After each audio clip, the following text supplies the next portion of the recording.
This game that I'd like to show demonstrates that sometimes one can lose a chess game without making any really obvious mistakes. So in this game I was playing black, and I was playing against a younger opponent. So my hope for this game was to somehow get into an endgame and try to outplay him in the calm position. And I was pretty fortunate in this game because this is kind of the scenario along which this game developed. So in a fairly calm opening, white is not trying to be too aggressive, and I just play my usual setup.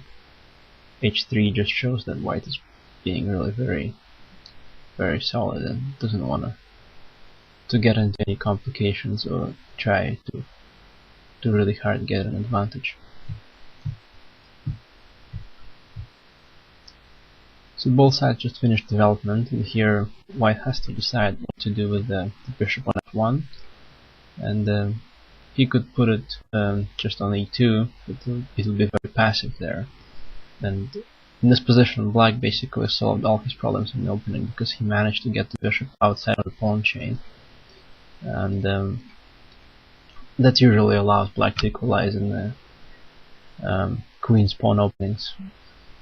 So here white played bishop d3, and this allows me to exchange the light squared bishops, and that is a good thing for black because his pawns are on the light squares and white's pawns are on the dark squares, and that makes this bishop bad. At this point it's not yet a decisive factor, but if the game was to go down to an endgame, then it could be important. So I just finished development and decided to try to connect my rooks. This may have not been the best move, but it seemed to make some sense at the time. So I play a3, and this is a bit concerning because what if he's just going to play b4 and gain space? So I retreat in preparation for that. That also puts the pressure on the c-pawn, so white defended the pawn. And I just put the rook on a slightly more active square. 2, rook d8. And this move is what I was hoping for.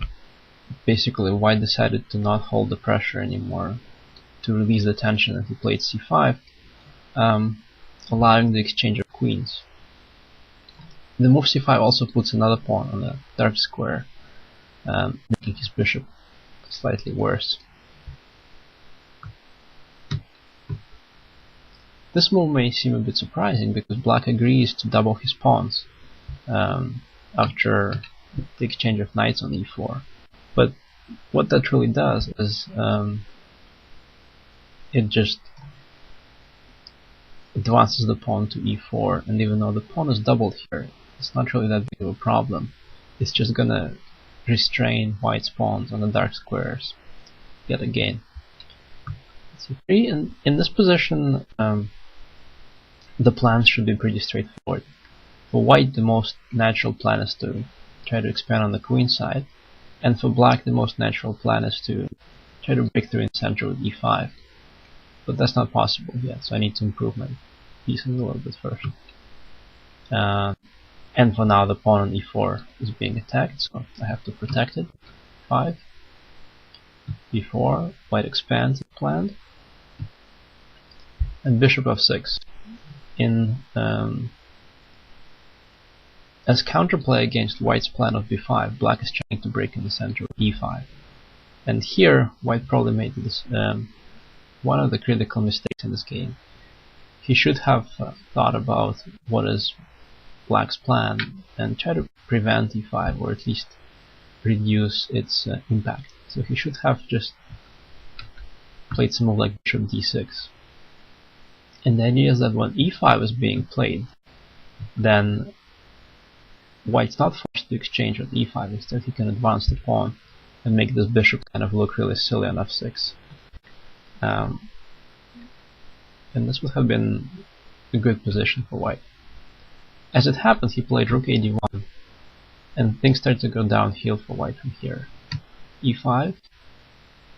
And now because the bishop is attacked and the pawn on d4 is under pressure, white has to exchange on e5. And now the invasion on d3 is being threatened. d3 is a weakness here that the black knight wants to invade to, whereas the white knight is really restricted and he cannot go to d5 or to b5. So white had to exchange on d5 again, and now he got rid of the bad bishop, but in return he got a pretty bad knight, and black has a great bishop. This bishop will be able to attack all these pawns, and it's going to be really hard for white to defend them. And white made yet another mistake. He simplified the position further. The best chance was probably to play something like knight b1 and just try to keep rooks for as long as possible. This also defends the a pawn in case black decides to go bishop b2. Instead, he simplified the position with rook d8.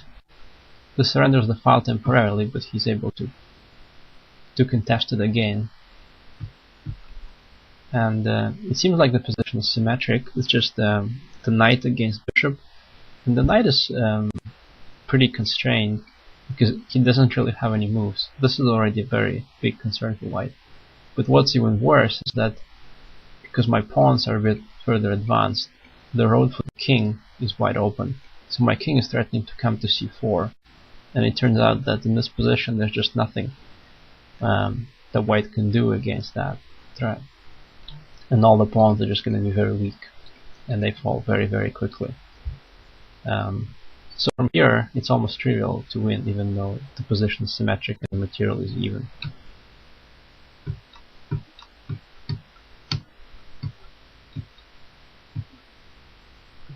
And now the pawn on b4 and the pawn on c5 are very weak, so I just undermine the pawn chain with a5. White has to take, and now the pawn on c5 falls, and now the a pawn is also going to fall. And because white's pieces are very passive and he cannot play knight to c3 or knight to b2, then black can just transpose into the pawn endgame. So because of that, he still cannot move the knight, and the position just remains very hopeless for him. Black has won the pawn, and his pieces are much better placed. This comes a bit too late. Black creates the passed pawn. The only hope for white is that there's not that many pawns left on the board, but there's still quite enough material for black to win. And now I just keep playing against that knight. I keep that pawn on f5 to make sure that the knight is being constrained. The play against that passive knight is pretty much the theme here for black in this game. And also notice that the knight cannot go to d3 because of the simple t4 fork. So he played knight d1 instead. The pawn advances anyway, and now also the e-pawn is very weak, and the knight still doesn't have any good squares. The pawn moves, now the e-pawn is about to collapse. h5, capture, capture again, and up 3 pawns. Black is going to win fairly easily. The one last trap to watch out for is that if I allow this pawn to be traded off for that knight, and the king manages to somehow get into the corner, the game would suddenly be a draw. So I just really have to watch out for this one last thing. And at this point there's no hope for white, because I'm just gonna win this knight or advance the h-pawn. So white resign in this position. The game shows that you really have to watch out for what color your pawns are being placed on and what pieces you're left with on the board. You have to make sure that you don't leave yourself with very passive pieces, and if you transpose into a simple endgame like bishop against knight, you have to make sure that your opponent's king is not much more active than yours. If you notice that that's happening, you should try to keep the pieces on the board and avoid the exchange of rooks or some other heavy pieces.